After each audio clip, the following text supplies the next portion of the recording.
Welcome to Eureka, and I am Gauhar Raza. Truly, this age is the age of patents and copyrights. Now, the problem is that will this regime kill the expansion of science and technology, or will it facilitate development of countries such as ours? Today we have Dr. R R Hirwani with us. Dr. Hirwani, you are responsible for information products, that unit which CSIR, Council of Scientific and Industrial Research, has created. How do you look at the whole idea of information products? See, information products means different things to different people. It includes databases, includes software, includes digital world. Right. It also includes a lot of analytical work which is done on information. Right. So how do you look at these products being products to be sold in the market and also protected at the same time? See, these products, as you rightly pointed out, can be protected by copyright in this country. Copyright is granted for all the literary work. So And scientific work. Scientific work. Right. All the scientific articles, reports, software, books, everything comes under the copyright. Copyright Act. While all the discoveries which scientists do, more not the discoveries, the inventions which scientists do, get covered by the patents. We'll come back to this patent thing. I would like to know from you, when did you decide to work in this area? And why did you decide to work in this area? See, I have been a student of chemical technology, and when I finished chemical technology, I decided to get into management career. Because to tell you frankly, I had got an admission to management school before I got admission to chemical technology. And my admission to chemical technology did not And you were not particularly interested in management anyway. Right. So my focus was on learning more about technology than the management. You have been to the best of the universities. After you completed your education in India, you have been to Washington, you have been to Cambridge University. Was that a deciding factor that you would come to this area as a person who will be working in the area of policy making and technology? Yes, exactly. In Washington, I spent 1 year as a Hubert Humphrey Fellow, which is a Fulbright scholarship in technology policy and management. That gave me an opportunity to formally learn at the George Washington University intellectual property management, and also got a chance to look at the different programs of US government. At that time, intellectual property was not even being discussed in India. That's right. It was a new subject, although on the international forum, this subject was being discussed, and world was talking about uniform intellectual property regime. And this got me interested, and I started looking how intellectual property is being managed in publicly funded organizations and universities in US and across the world. So this exposure brought you back to India and you wanted to work in this area because there was field which was open to you. Right. Was that the deciding factor in your life? No, I was already working with a national chemical laboratory. Right. So that actually shaped me up and formally trained me in this particular area. But you have also worked with private organizations in the country. Yes, I worked with private organization, couple of years in a medium enterprise and couple of years with a consulting company before I joined national. Did that help you to come to Council of Scientific and Industrial Research? That gave me a techno-commercial experience, and I had friends who had joined NCL research fellows. I'll go and meet them, and when I used to look at the research what they are doing excellent research, but they did not look at techno-commercial aspects of their research. Nobody looked who needs that piece of research in the market. This is the hole you could plug. Yes. And fill in the Yes. gap. Now coming back to patents and intellectual property right, there has been a lot of discussion that has gone on in various parts of the world. Is there a consensus now that everything that can be patented should be patented? Because there was a period, at least in India, where we didn't want to go into patents. We didn't want intellectual property rights regime to be implemented to the country. Now, is there a consensus across the world, or there is some problem with this patent regime? See, patent law has been in existence in India since Britishers. In the late 19th century, we had a Patent Act, which was modeled on this UK law, and that had continued. What had happened is, when we got the independence, we did not have our own industry, we did not have much research culture, we did not have foreign exchange to pay for imports and domestic production. And we found it was difficult to feed the growing population. We required pesticides to increase the food grain production. We required medicine for this population for healthcare needs. And all these products were patented by multinational companies. At that point of time, the government of India changed the law where they said they will not grant the patents for the pesticide and pharmaceutical products. We will only grant patents for the processes. That was a changing regime, and that was a defining moment for this country. After that, our domestic pharmaceutical industry picked up. It is just because of that simple act, our pharmaceutical industry... A small policy instrument and the scenario changed completely. We became one of the foremost drug industry in the world. Generic manufacturers. Yeah. So our generic manufacturers are today most efficient and the cheapest producer of drug all over the world. We even supply drugs to East Europe, Africa, all over the world, including the developed world imports from us. Right. So and this is because somebody thought of a simple policy instrument. That's right. See, the other question which arises in the mind of a common person is that when we are protecting our interest, then how much money we are wasting on protecting it. Like there was controversy about haldi, there was controversy about neem, there was controversy about mango, there was controversy about rice. All these controversies are very expensive to resolve. And you can't resolve it only in one country.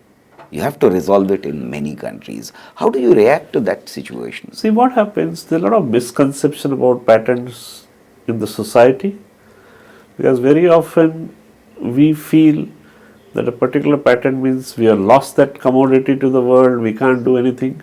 That is not the right thing. What patent does is, it protects only a particular aspect. So when you talk about a process, you take a neem and you are extracting the neem to get a particular product. Now you can have a process X, I can have a process Y, somebody can have a process Z. All three of us can get a patent and can practice independently those three processes. The fact that you have got a patent on a process X does not mean nobody else can use the neem. We emotionally get... You have to have another process now to extract maybe the same product or maybe a different product.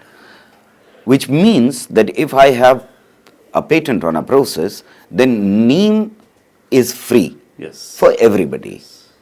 But if I patent neem itself, then the neem itself cannot be patented. Right. This is what people, general public doesn't understand. What you can protect is a product which has come out of that extraction or a process which you are implying to... Then why is so much hue and cry when haldi controversy was raised and whole of CSIR as a national representative went to US court and in the case of haldi, what happened, these patents were filed by two researchers who were originally of Indian origin. They talked about taking haldi as such for an ulcer treatment. So there they were talking about taking haldi as such. So this patent was applicable to treatment using haldi. And this is what we thought was a traditional knowledge which we have, because we do take haldi for large amount of element in this Yes. country. So this is a clear-cut case of without adding new knowledge or value addition, you are trying to misappropriate the traditional knowledge. Therefore, that hue and cry was there. Now, coming to traditional knowledge, a lot of these things are being patented in developed countries, and there's no share for the communities from which these patents come. So, how do you tackle that situation? Under this biodiversity bill, not the biodiversity bill, we have a CBD, which is biodiversity countries have Right. come to an agreement where all these resources are the property of the country. And anything which you take out of that, suppose you take a patent, Right. then you have to disclose from which part of the world you got it, which community you got it, do you have prior informed consent of those people, and you are expected to give them a return. So today, this convention, All these questions that are being raised have social connotations and social implications. We'll come back to it. I have to take a break at the moment. Don't go back anywhere. We'll continue.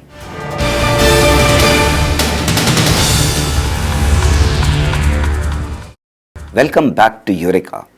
Today we have Dr. Hirwani, and we were discussing a very serious subject which has implication for the entire humanity and also for our nation.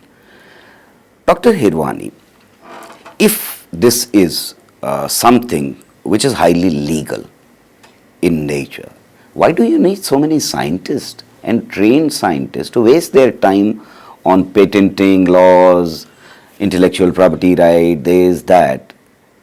We should create a structure of lawyers and they'll tackle these issues. now let us understand, society requires new knowledge.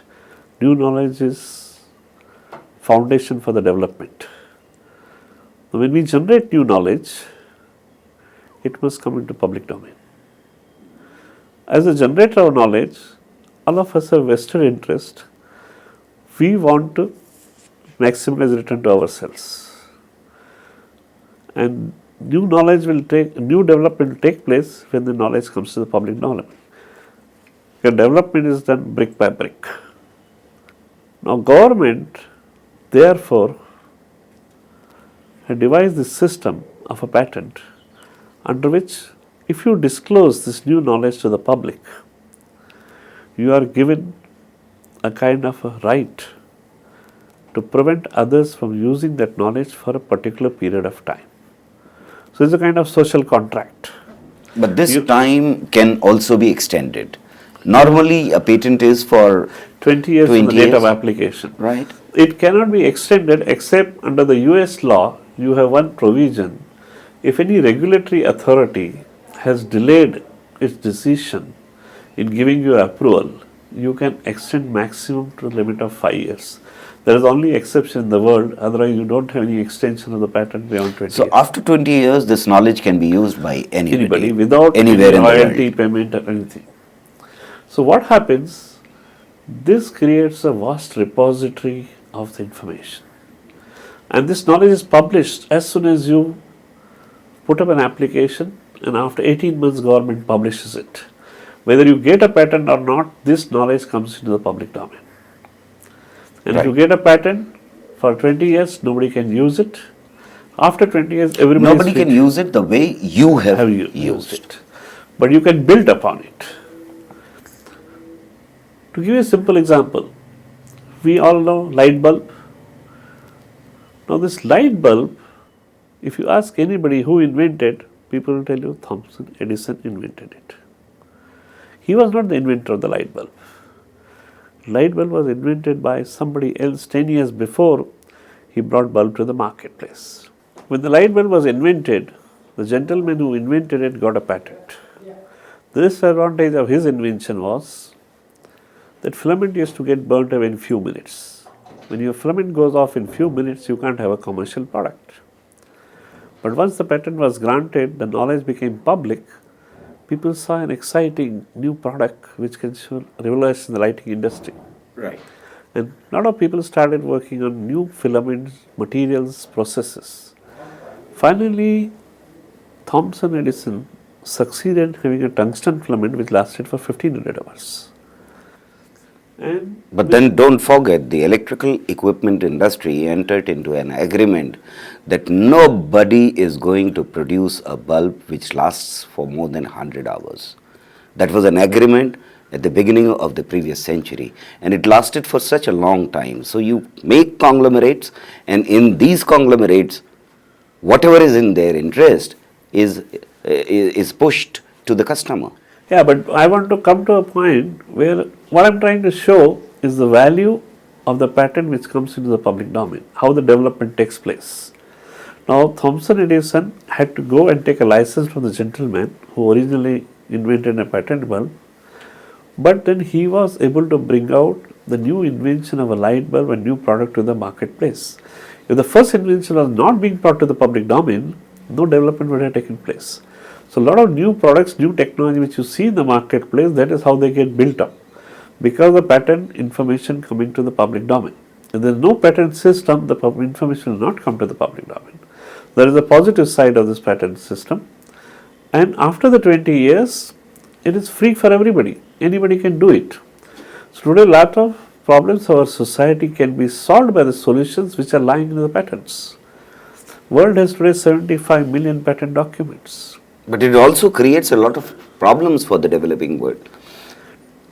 Yeah, but again, we have to think, not every patent is filed worldwide. If the US patent See, is the not... problem is that for 20 years, if the knowledge is not to be used by anybody else, if I don't give patent rights to another organization or a country, then they cannot. In 20 years, the world would have changed. So, a developing country is again behind 20 years when this patent opens. But then developing country is free to build upon that knowledge. The development can continue. Nobody prohibits you from not doing further development. And every patent does not lead to a new product. There is only 2 to 3% of patents which get commercialized. Does not mean the 97% of patent and information is useless. It is not commercially viable, but it still represents a technical change, a new knowledge. And 70% of this new knowledge is not available anywhere else. It is not published in scientific journals, it is not published in books. No, but there is a lot of fear in the society that major area of contestation as far as patents is concerned is either food or drugs. These are two very important things for human beings, right? So, people making money out of drugs and people trying to stop others producing all kinds of varieties in the area of food. Shouldn't we as human beings oppose this kind of regime? Yes, we should oppose it. And I think internationally, like in India, we said you can't get a patent on the food product per se. What you get... But on seeds they do yes, get. Yes, seeds is a different issue. It gets into agriculture, IPR into agriculture. Yes. No, that's the food chain I am talking about, the entire food chain I am talking about. Yes, world is opposed to that. As a developing country, we are opposed to that. But today under the international regime, you are permitted to give patents for biotechnology. So when biotechnology gets into the agriculture, then you have genetically modified seeds and those things happen. Now this is where we have to come to an understanding internationally what to be permitted and what not to be permitted. Because we have a germplasm which belongs to us. For thousands of years there are farmers who have protected those Somebody varieties. comes here, patents it, goes back, and then now our farmer cannot use it. So in India, we have actually put a clause, farmers' varieties, where farmer, what he knows for thousands of years, and the community. So, are you suggesting that at one level we will develop expertise to develop these patents, develop knowledge, use scientific knowledge and instrument to know more about seeds, more about food products, etc., etc. And at another level, we will keep on opposing patenting in certain areas. We cannot allow patenting to remain all the subject matters. There has to be some subject matters which are to be dealt differently. There cannot be same rule which apply to all. So Across the board, Across yeah. the board. So that is what the third world is today opposing. Even on the healthcare issues. And we stand as a nation with third world. That's right. The contradiction between the interest of the developing countries and contradiction between which is being challenged by the developing countries, do you think it will get resolved over a period of time, or there will be contestation which will continue? Some issues there will be an agreement, I personally feel, Which like a ones? traditional knowledge. The world may come to some understanding on how to protect traditional knowledge and how to prevent it being misappropriated. While issues on the new technology like biotechnology will get into agriculture, there will be contestations. Because a lot of multinational companies are investing heavily, so they are not going to give it off so easily. So, will you suggest ultimately, we are running out of time, that some of the scientists in the country are required to work in this area in order to protect national interests? Younger people should look at patent and intellectual property as a kind of a resource which can be leveraged for the society's development. Today, we feel we are a little opposed to that, but once we develop a vested interest in intellectual property, we will realize the need for its protection. It's a difficult situation where interest of the multinationals is being paramount for development of human beings. Now, as it is considered by developing countries, however, I'm very thankful that you spared time and we had a nice discussion. Thank you very much. Thank you, my pleasure. Thank you for watching Eureka. We'll be back with another scientist next week who has excelled in his own area of work.